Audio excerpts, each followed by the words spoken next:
और अब बात करते हैं आज की बड़ी खबर की। आरएसएस प्रमुख मोहन भागवत ने विजयदशमी के मौके पर नागपुर हेड ऑफिस में शस्त्र पूजन किया। मोहन भागवत ने विजयदशमी के मौके पर स्वयंसेवकों को संबोधित भी किया। उन्होंने कहा कि बढ़ती जनसंख्या आज भारत की बड़ी समस्या है।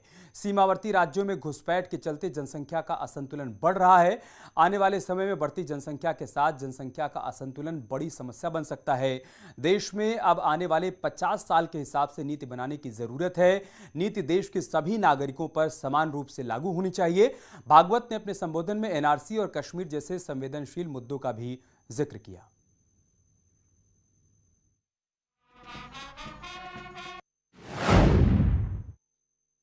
एक 50 साल आगे तक का विचार करके एक नीति बनानी चाहिए और उस नीति को सब पर समान रूप से लागू करना चाहिए, क्योंकि जैसे जनसंख्या एक समस्या बन सकती है वैसे जनसंख्या का असंतुलन भी समस्या बनती है, बन रही है देश में, दुनिया में हम देख रहे हैं, सब लोग बोल रहे हैं।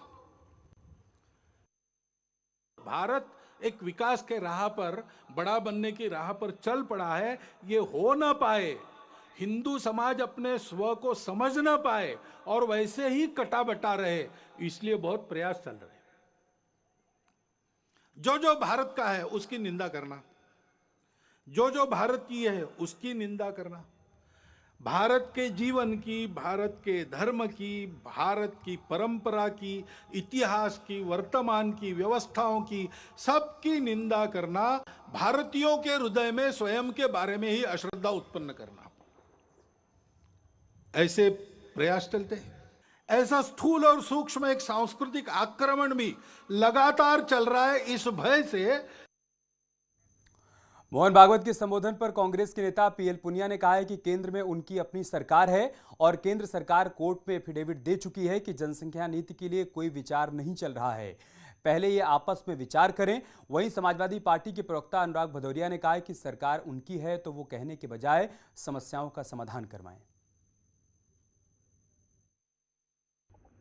कमाल है भाई, मोहन भागवत जी कह रहे हैं कि ओटीटी पे बच्चों की आदतें खराब हो रही हैं, नशे पे पाबंदी लगनी चाहिए।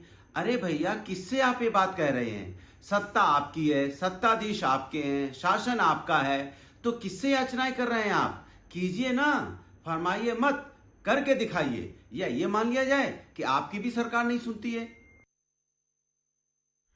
देखिए, दशहरा के अवसर पर मोहन भागवत जी ने जो अपना प्रवचन दिया है उसमें मुख्य रूप से कहा है कि जनसंख्या नीति पर विचार होना चाहिए।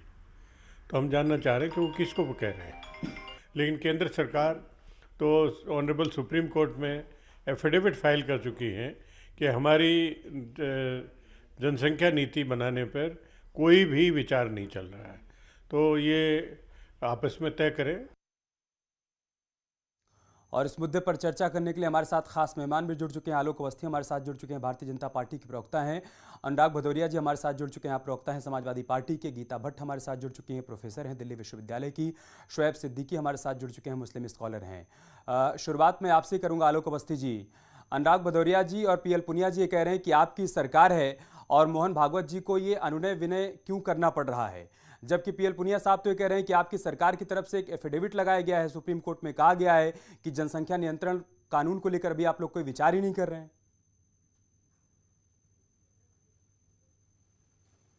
देखिए, जनसंख्या की जो बात कही गई है उसको 1951 से एक नीति चली आ रही है। भारतीय जनता पार्टी उसी के नाते जो है अपनी बात रिपोर्ट में रखी है कि हम 1951 की नीति में कोई परिवर्तन अभी नहीं करने जा रहे हैं। लेकिन ये बात भी सही है कि बढ़ती जनसंख्या जो है एक बड़ी समस्या है। डेमोग्राफी जो चेंज करने का प्रयास किया जा रहा है भारत के कुछ कोनों में, वो एक बड़ी समस्या है। और उसकी तरफ जो है मोहन भागवत जी ने अपना जो है ध्यान आकर्षित किया है, जो कि एक अच्छा उनके विचार है और इस पर हर व्यक्ति को विचार करना चाहिए, क्योंकि संसाधन देश के पास कम है और उस संसाधन के अंदर हमको जनसंख्या नियंत्रण से भी काबू पाना चाहिए। और डेमोग्राफी जो भारत की संस्कृति रही है, जो यहाँ की परंपराएं रही हैं, उन्होंने ये भी कहा है कि ये भारत राष्ट्र एक है, हमारे पूर्वज सब एक रहे हैं, हमारी पूजा पद्धतियां अलग अलग हो सकती हैं, लेकिन अब राष्ट्र के नाते एक है। हमारी जो पहचान है वो एक विचार, एक आचार, एक सभ्यता और एक परंपरा के नाते है। भारत जो है खाली एक जमीन का टुकड़ा नहीं है, ये इंसानी परंपराओं से लेकर के ही देश जो है हमारा पहचाना जाता है। और ये सारी बातें तो ठीक है आलोक अवस्थी जी, ये सारी बातें ठीक है, लेकिन दोनों बातें एक साथ नहीं हो सकती है ना। एक तरफ आप जनसंख्या कानून 1951 की वकालत कर रहे हैं, आप कह रहे हैं कि हम उसके हिसाब से आगे बढ़ रहे हैं, और दूसरी तरफ आप ये भी कह रहे हैं कि अब जरूरत आ गई कि जब इस पर विचार किया जाए, तो विचार कौन करेगा और कब करेगा? सवाल यही तो पूछ रहा है विपक्ष आपसे। नहीं, मैंने ये बात कही, नहीं, मैंने एक इस पर जोड़ देता हूं। मैंने ये बात कही कि 1951 की जो नीति थी कि हम जातियों के आधार पर जनगणना नहीं करेंगे, धर्म के आधार पर जनगणना होती है, भाषा के आधार पर जनगणना होती है, एससी और एसटी के कितने सदस्य हैं उसके आधार पर जनगणना होती है। तो धार्मिक आधार पर जो गणना होती है, हमको देखना होगा कि जो जनगणना हो रही है उसमें डेमोग्राफी चेंज तो नहीं हो रहा है। जैसे सीमावर्ती प्रदेशों के अंदर घुसपैठ के द्वारा जो है डेमोग्राफी परिवर्तन करने का प्रयास किया गया है। कई जगहों पे देश के हिस्सों में डेमोग्राफी चेंज हो रही है, वहां पे कड़ाई से नियंत्रण करने की आवश्यकता है, क्योंकि देश तभी सुरक्षित रहेगा जब तक कि वो अनुराग भदौरिया जी, चल रहा है। आलोक अवस्थी जी कह रहे हैं कि डेमोग्राफी चेंज करने का प्रयास किया जा रहा है, इस वजह से जरूरी है कानून बनाना, लेकिन बनाएगा कौन ये साफ नहीं कर पा रहे हैं। भदौरिया जी, देखिए, आपने बेचारापन देखा भारतीय जनता पार्टी का। सरकार इनकी, सत्ताधीश इनके, शासन इनका, फिर ये किस बात का लाभ कर रहे हैं, किससे याचनाएं कर रहे हैं बताइए ना। समाजवादी की तो सरकार है नहीं, सरकार आपकी, आप करने की जगह खाली इसका मतलब ये हो गया कि इन लोगों की सुनी नहीं जाती है। तो ये मान लिया जाए, या ये मान लिया जाए कि इनको माहौल बनाना है, करना वरना कुछ नहीं है। भाई सरकार तो 7.5 साल से आपकी हो गई, किसने आपको रोका है? जब आपको नोटबंदी करनी थी आपने किया, जब आपको लॉकडाउन करना था आपने किया, जो आपको करना होता है आप करते हैं। सबको बेचना है, पूरे हिंदुस्तान को बेचना है तो आप बेच रहे ही हैं, कोई रोक रहा है आपको? क्या बेच ही रहे हो ना लगातार, सब तो बेच दे रहे हो।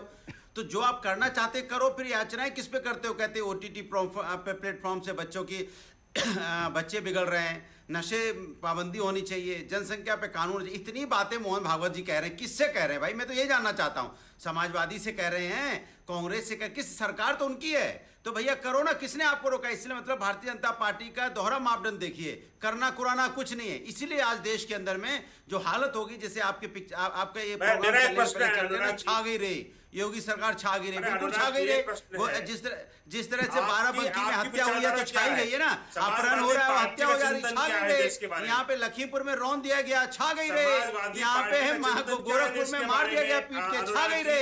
महिला का चिरहरण हो रहा है, छा गई रे। ये सब छाई तो रही है, पूरी सरकार आपकी छा गई रे। कोरोना काल में लोगों की मौतें हो गई, सरकार छा गई रे।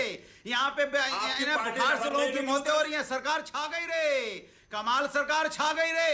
पूरे उत्तर प्रदेश के अंदर में अराजकता का माहौल है, चोर डकैत गुंडा बदमाश की सरकार है यहाँ पे। यहाँ अराजकता का माहौल चल रहा है, गुंडा राज चला कर सरकार छा गई रे। तो इसके मतलब सरकार तो छाई गई है, चारों तरफ लूट मार घसोट मार काट, सरकार छा गई रे। कमाल है भैया, इसको छा गई रे। कोविड काल में लोगों की मौतें हो गई, सरकार छा गई रे। यहाँ बाराबंकी में अपहरण करके, वकील के बेटे का अपहरण करके उसकी हत्या कर दी गई, 50 लाख फिरौती नहीं मिलने पे की सरकार छा गई रे। कमाल है भाई, यहाँ लोगों को रौंद दिया जा रहा है, सरकार छा गई रे। किसान बिल में किसान धरने में बैठा, लगातार किसानों की मौत हो रही है कि हमारी सरकार छा गई रे। महिला अत्याचार में उत्तर प्रदेश नंबर 1, सरकार छा गई रे। बेरोजगारी में उत्तर प्रदेश नंबर 1, सरकार छा गई रे।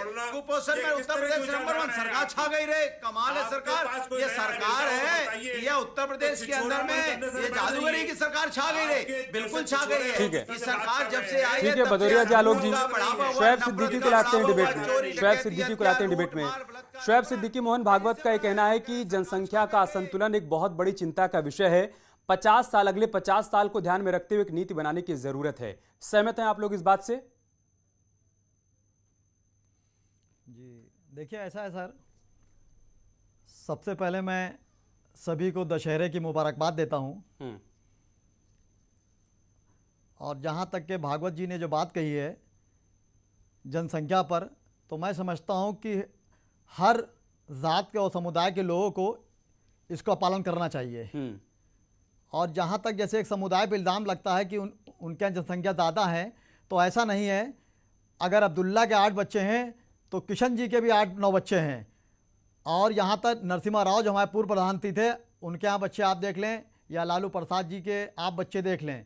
यहाँ पे भागवत जी ने एक अच्छी बात कही है, ठीक है कानून बनना चाहिए, लेकिन मैं समझता हूँ मरकज़ में आपकी हुकूमत है और रियासत में आपकी हुकूमत है, आप इसको फॉलो करें और इसको एक इशू ना बनाया जाए बहुत ज़्यादा। मेन बेरोज़गारी पे ध्यान दिया जाए कि जो बेरोज़गारी बढ़ रही है उस वजह से भी इसके ऊपर असर पड़ रहा है।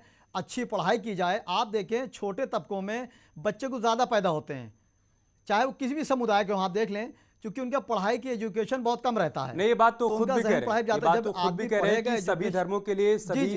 जातियों के लिए, सभी समुदाय के लिए एक समान कानून होना चाहिए। ये बात तो खुद भी कह रहे जी। हैं। प्रोफेसर गीता भट्ट के पास जी, चलते जी, हैं। जी, जी, प्रोफेसर मैं- गीता मैं- भट्ट, हमारी जनसंख्या बहुत तेजी से बढ़ रही है, देश की बात हम सभी लोग जानते हैं, और ऐसी जनसंख्या बढ़ती रही तो बहुत जल्द हम चीन को भी पीछे छोड़ देंगे।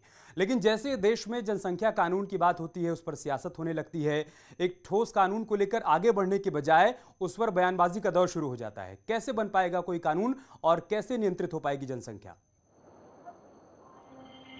देखिए, सबसे पहले तो विजयदशमी के उपलक्ष्य पर आपके सभी दर्शकों को और आपको बहुत बहुत शुभकामनाएं।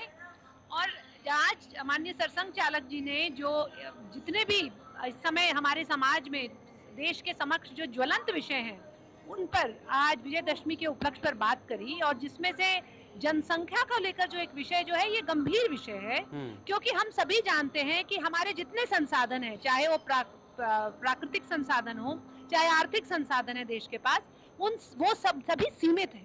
और इसके कारण जो आगे आने वाली हमारी पीढ़ी है, आगे आने वाले जो भारत के नागरिक हैं, उनके लिए हम किस प्रकार का भारत छोड़ना चाहते हैं, किस प्रकार का भारत बनाना चाहते हैं, यह बहुत इस पर निर्भर करेगा कि हम किस प्रकार के संसाधन उन्हें दे सकेंगे।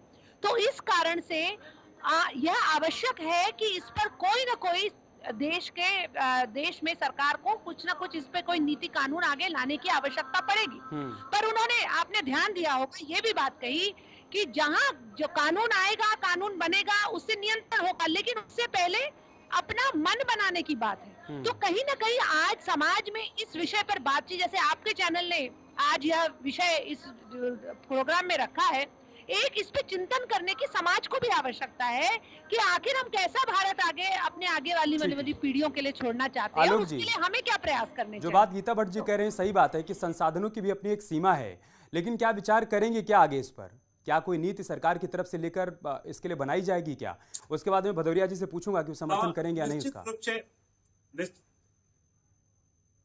देखिए, भागवत जी ने यह भी कहा कि हमें मत, पंथ, जाति, भाषा, प्रांत के आधार पे हमें नहीं सोचना चाहिए, हमें एक भारत देश के रूप में सोचना चाहिए कि हमारा देश है, हमारा देश का संसाधन हम सभी के बीच में है।